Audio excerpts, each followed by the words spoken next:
Halo sahabat Dinar, balik lagi bersama aku Zana di channel Dinar All in One. Nah teman-teman, pada video kali ini merupakan video kelanjutan dari video sebelumnya, masih tentang materi bilangan. Jadi kalau di video sebelumnya kita udah recall nih, apa yang sudah pernah kita pelajari, udah kita ulas balik, udah kita review gitu ya. Di video kali ini kita akan coba kerjain soal-soal yang berkaitan dengan bilangan. Jadi apa yang sudah kita recall di video sebelumnya, kita aplikasikan ke dalam soal aslinya supaya lebih afdol gitu ya. Jadi buat teman-teman yang belum nonton video sebelumnya, video pembahasan teorinya, boleh banget ditonton dulu. Baru nanti setelah nonton video itu, kita kerjain soalnya bareng-bareng di video kali ini, oke? Buat teman-teman yang udah nonton videonya, boleh banget di-like dulu video ini. Jangan lupa untuk di-subscribe juga channelnya Dinar All in One. Dan jangan lupa untuk nyalain loncengnya supaya nggak ketinggalan video-video yang bakal di-upload di channel ini. Oke, tanpa berlama-lama lagi, langsung aja aku share screen soal yang akan kita kerjain hari ini. Ya, hari ini kita kan nggak banyak-banyak nih soalnya, cuma ada 2. Tapi semoga 2 soal ini bisa mewakili apa yang sudah pernah kita pelajari di video sebelumnya, gitu ya. Oke, kita baca dulu bareng-bareng seperti biasa.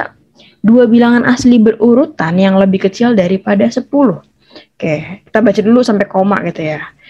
2 bilangan asli. Bilangan asli itu apa sih? Bilangan asli itu merupakan bilangan yang dimulai dari 1 dan beda antar bilangannya adalah 1.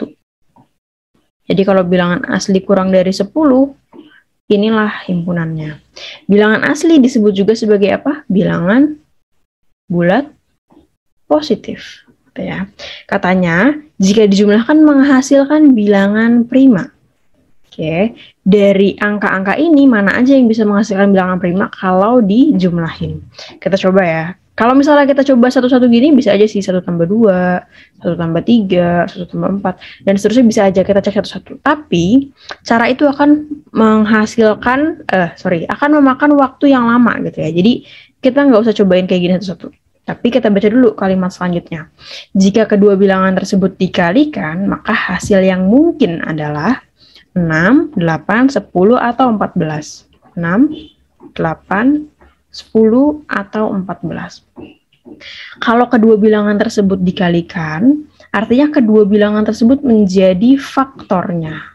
Betul? Ya, oke. Kita samakan dulu persepsi kita.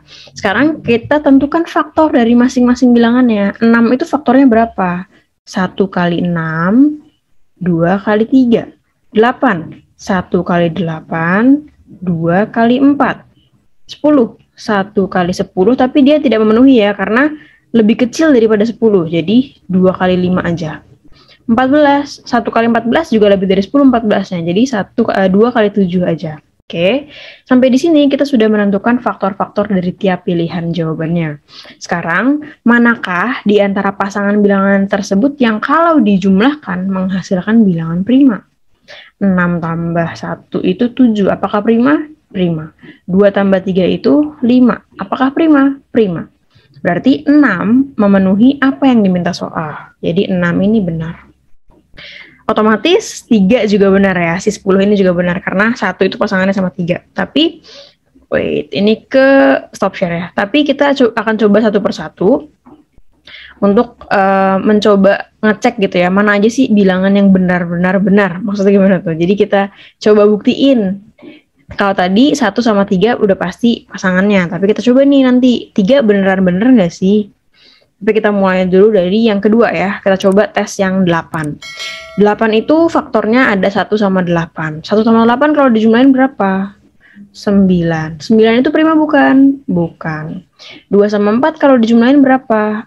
6. 6 itu prima bukan? Bukan. Berarti 8 ini tidak memenuhi. Dari sini kita udah makin yakin kalau jawaban yang benar itu hanya 1 dan 3. Tapi let's try. 10 faktornya 2 dan 5. Kalau dijumlahin hasilnya 7. 7 itu prima bukan? Prima. Jadi 10 benar nih, ternyata dia memenuhi. Oke. Yang terakhir 14 harusnya dia tidak memenuhi. Tapi kita coba cek.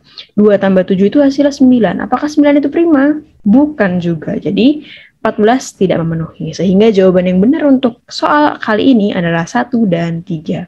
Jika dijumlahkan hasilnya prima, jumlahkan ini akan menghasilkan prima. Ya, kemudian jika dikalikan, dia akan menghasilkan 6 dan 10. Gitu ya. Oke, sampai sini semoga teman-teman masih bisa ngikutin semua. Nah, ini ke stop share lagi ya. Aku nggak tahu nih PPT-nya tuh suka error. Jadi kita coba kerjain soal yang kedua. Baik ya, aku share screen lagi. Soal yang kedua kali ini merupakan soal yang mungkin aku bisa bilang tingkat kesulitannya lebih sulit gitu. Tapi ya kita coba aja, oke? Angka 24 jika dibagi oleh bilangan bulat positif n akan bersisa 4. Manakah pernyataan tentang n yang pasti benar? Oke, angka 24 jika dibagi dengan bilangan bulat positif n akan bersisa 4. Bersisa 4 itu artinya apa? Hasil baginya nanti akan dijumlahkan dengan 4.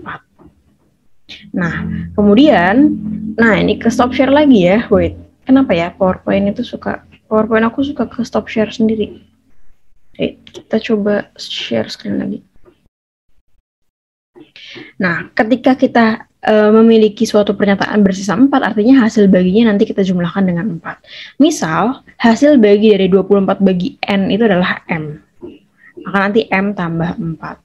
Ini kalau kita kaliin akan menjadi 24 sama dengan MN tambah 4. Bukan 4N karena sisanya itu nggak perlu dijumlahkan sama pembaginya. Jadi ini yang benar. Ini kalau kita ubah bentuknya jadinya seperti ini. Oke, sehingga kita bisa dapatkan MN sama dengan 20. Ya. Nah, artinya kalau misalnya kita mau nyari pernyataan yang benar tentang N itu pasti faktor dari 20. Jadi N itu pasti faktor 20. Karena apa? Karena N dikali dengan M itu 20. Gitu ya. Tapi tadi kita lihat kalau 24 dibagi N itu menghasilkan sisa. Artinya dia bukan kelipatan 24, artinya bukan faktor 24. Kenapa bukan faktor 24? Karena kalau N itu faktor 24, dia tidak akan menghasilkan sisa. Jadi N itu faktor 20, tapi N bukan faktor 24. Sampai sini semoga ngerti ya. Aku mungkin coba jelasin sekali lagi. Jadi tadi dari pernyataan yang kita punya, tadi kita punya pernyataan 24 dibagi N sama dengan M tambah 4. Artinya dia bersisa 4. Ini yang namanya sisa 4. Kemudian ini kalau kita kali 24 tambah MN tambah 4. Harusnya kan kalau secara logika aljabar, kita kali ini jadinya 24 sama dengan MN tambah 4N gitu kan. Tapi karena di sini 4 itu berperan sebagai sisa, dia nggak ikut dikali N. Jadi ini salah ya. Yang benar adalah yang ini. Oke, kemudian kalau kita pindah ruas, MN sama dengan 20. Artinya M dan N sama-sama faktor 20. Gitu ya, karena kalau dikali mereka berdua hasilnya 20 gitu ya. Nah, ini ke stop share lagi. Wait. Aku coba share lagi ya. Nah, kemudian kita udah punya 2 clue tadi ya. Kita udah punya 2 clue kalau N itu adalah faktor 20, tapi dia bukan faktor 24. Nah, itulah yang akan kita gunakan untuk menjawab manakah pernyataan yang benar, yang pasti benar tentang N. Oke, karena N itu pasti faktor 20, tadi kan M kali N itu 20, jadi N faktor 20 ya. Faktor 20 itu berapa? 1, 2, 4, 5, 10, dan 20. Ini faktor 20. Tapi N itu bukan faktor 24, karena tadi ketika 24 dibagi N, hasilnya menyisakan sisa. Makanya dia bukan faktor 24. Nah, kita cari dulu faktor 24 itu berapa? Faktor 24 itu 1, 2, 3, 4, 6, 8, 12, dan 24. Oke, jadi N itu bukan faktor 24. Dia bukan 1. Oke, dia bukan 1. Dia bukan 2. Oke, dia bukan 2. Dia bukan 3. Dia bukan 4. Oke, dia bukan 4. Dia bukan 6, dia bukan 8, dia bukan 12, dia bukan 24. Maka N itu adalah 5, 10, 20. Tahu dari mana? Tahu dari ini. N itu faktor 20 yang bukan faktor 24. Jadi kalau aku bisa bilang, N itu adalah himpunan suatu bilangan yang merupakan faktor 20, tetapi bukan faktor 24. Gitu ya. Nah, makanya himpunan bilangan n anggotanya 5, 10, 20. Sekarang dari 5, 10, 20 ini kita coba cek pernyataannya. 1, 2, 3, 4 mana yang benar. Apakah n pasti bilangan genap? Oke. 5 itu ganjil. 10 itu genap. 20 itu genap. Jadi n itu bisa genap, bisa ganjil. Jadi pernyataan 1 dan 3 salah. Karena dia nggak pasti genap dan nggak pasti ganjil. Dia bisa genap, bisa ganjil. Oke, jadi pernyataan 1 salah, pernyataan 3 salah. Sekarang kita cek pernyataan 2. Apakah n adalah faktor dari 20? Iya. Ya kan, tadi kita tahu ya, n itu merupakan faktor dari 20, tetapi bukan faktor 24. Sekarang yang 4, n adalah faktor dari 5. Oke, kemudian kita lihat nih, faktor dari 5 bukan n itu faktor dari 5 atau bukan. Sekarang n itu adalah 5, 10, 20 gitu ya. Dia sebenarnya bukan faktor dari 5. Karena faktor dari 5 itu 1 dan 5 aja. Apakah dia pasti faktor dari 5? Enggak juga sebenarnya. Jadi sebenarnya pernyataan 4 ini salah.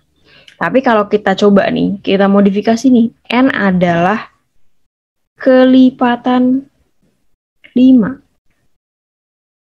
Gitu ya.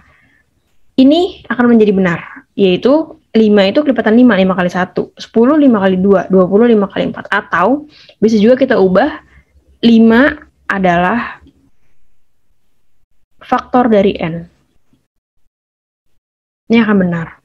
Nah, jadi sebenarnya jawabannya kalau nggak kita modifikasi 2 aja. Tapi kalau kita udah modifikasi jawabannya jadi 4. Kayak gitu ya. Jadi awalnya soal ini cuma benar jawabannya yang pernyataan 2 aja. Karena n bukan faktor dari 5. Iya benar, dia faktor dari 5 hanya untuk 5-nya. Tapi 10 sama 20-nya enggak. Tapi kalau misalnya kita ubah pernyataannya, jadi n adalah kelipatan 5, atau 5 adalah faktor dari n, maka pernyataan 4 juga menjadi benar. Jadi, yang aku tangkap dari maksud soalnya adalah seperti itu.